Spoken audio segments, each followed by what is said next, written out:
A fake knight punched a real prince. Everyone waited to see how he'd die. By Westeros rules, they should have hacked off his limbs and hung him on the walls. But this fraud from the slums became the man who changed the kingdom.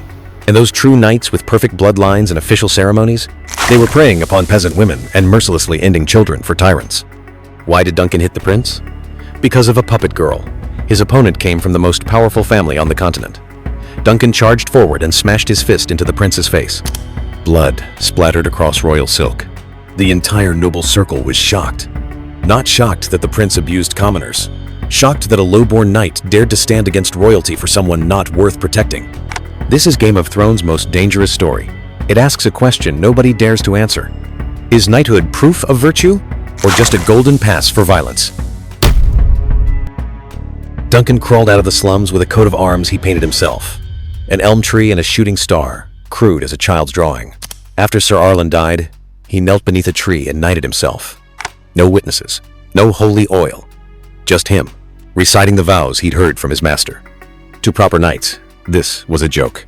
But what his master taught him wasn't how to perform knighthood. It was a belief. You can lose everything, but if you go numb to injustice, you become nothing. Compare that to Gregor Clegane, the Mountain, officially knighted, supremely skilled. During the sack of King's Landing, he committed an unspeakable act against a Targaryen infant in front of its mother. Afterwards, Tywin wrapped the bloody corpses in a red cloak and presented them to the new king, calling it proof of loyal blood. The system loves men like this, because they never question their function. The title becomes a perfect moral shield. Duncan lived in constant anxiety that he wasn't worthy. He knew he had no bloodline. He knew his knighting ceremony was improvised. But this very anxiety made him subject every choice to the harshest moral examination. Here's the deepest irony. Proper knights never doubt their qualifications. The system already certified them, so they never conduct moral audits on their atrocities. Duncan always worried he wasn't good enough. So he kept asking, can what I'm doing survive my own internal judgment? The person most afraid they don't deserve it is often the closest to that standard.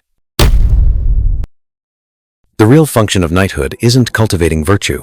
It's monopolizing the language of violence. It runs a whitewashing system, renaming atrocities. Slaughtering children? That's loyalty. Violating peasants? That's wartime necessity. Burning villages? That's strategic clearance. As long as you serve the right power node, every crime finds a dignified name. When Duncan saw someone kneeling and crying, he just saw a vulnerable person who needed protection. His soul refused to play this semantic game. What's even worse is the second layer, outsourcing moral responsibility. Countless knights chant the same spell. I was just following orders. This is humanity's most precise moral unloading device. As long as someone gives an order, you can downgrade yourself to a pure tool. No thinking, no choosing, no accountability. Duncan's danger was that he kept asking, who granted this order moral legitimacy? If an order demands I harm innocent people, then obeying it is itself a crime. This was heretical thinking in the Knight's Circle, because once everyone starts questioning orders, the entire power structure collapses. Back to that puppet girl, Duncan's face was beaten bloody. The prince wanted his hands and feet. The nobles couldn't understand why he'd risk death for a commoner, not worth protecting. But in the eyes of commoners, everyone felt vindicated. Because Duncan proved something. Some people are worth protecting, not because mainstream values say they're worth it, but because they're human. Aegon V was a prince. By all rights, he should have received the most orthodox noble education: how to rule, how to maintain order, how to make authority self-replicate.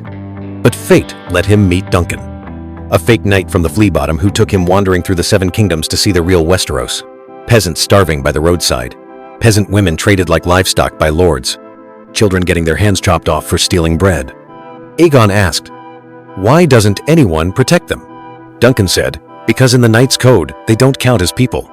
Other knights protected the qualified vulnerable, noble women, allied bloodlines, valuable hostages.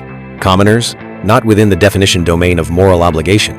More importantly, Duncan transmitted a dangerous moral instinct. Some things must be done, even if they cost you at the soul level.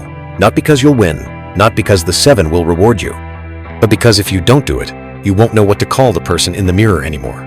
This education was spiritual poison to the court, but it planted seeds in Aegon's heart. When Aegon V took the throne, He tried to perform moral surgery on the system. Limit absolute noble power. Give commoners legal protection. Make the word knight point back to its original moral core. The result? The noble class launched systemic immune rejection, superficial compliance, execution delays, manufactured chaos, making reform look like unrealistic idealism. Eventually, the reform collapsed. Aegon spent his remaining years in failure, finally dying in a catastrophic attempt to rebuild authority with dragons. So Duncan failed? No. This is Duncan's deepest legacy. Not he successfully changed the system, but he made a person at the peak of power believe this reform was worth attempting with his life. Aegon V's failure wasn't Duncan's failure. It was the honest bill Westeros presented. This world doesn't not know what's right. It just already completed the cost-benefit analysis of right and wrong, then chose not to pay. Duncan didn't change the system, but he made one person, at power's highest point, remember what conscience feels like. That might be far from enough, but it's the only possible starting point for a crack. If chivalry were truly practiced as intended, it would fundamentally offend the power structure. So, true chivalry, in the system's evaluation framework, is always a predetermined failure. By Westeros' success standards, look at Duncan. Supremely skilled in combat, defeated countless proper knights, ultimately became a legend of the Kingsguard. But where did he fail? He didn't establish a family bloodline, no wealth accumulation, no structural change to the system. The reform his king launched ultimately collapsed too. He won every battle that should have proven he was qualified, yet still lived in the anxiety of, I don't deserve this. This is the deepest irony. The system recognizes his fists, but will never recognize his soul.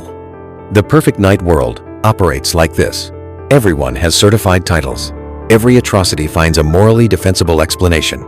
Everyone completes their role function. Nobody needs to bear the moral weight of choice. This is a perfect machine. Efficient, stable, self-replicating. The only problem? It crushes living, breathing people. What's Duncan's existential value? He reminds us that qualification might be an elaborately designed scam. Those most certain of their qualifications are often the least deserving. Those most worried they're unworthy are often closest to that standard. He reminds us that obedience might be complicity in atrocity. When you say, I was just following orders, you've already downgraded yourself to a soulless tool. He reminds us that some things are closer to life's meaning than bodily survival. If you witness injustice and choose silence, you can live a long time, but you've already completed moral self-destruction. Westeros ultimately didn't achieve moral redemption because of Duncan. Violence was still packaged as honor, obedience still called virtue, class orders still viewed as sacred. But that was never the core point. The core is, he made the word knight, in a brief moment, point back to the moral archetype it was originally meant to carry. In a world that systematically transforms people into functional tools, he chose to just be a person, with all the vulnerability, clumsiness, and untimeliness that entails. This is what a true knight is. And this is why true chivalry will never be accepted by the system. Because once it's accepted, it's no longer chivalry. It's just another sophisticated moral whitewashing technique. So the final question isn't, do we need more people like Duncan? It's this. When the system demands you complete the transformation from person to tool, do you still remember that you can choose to fail, then bear the full cost of that choice?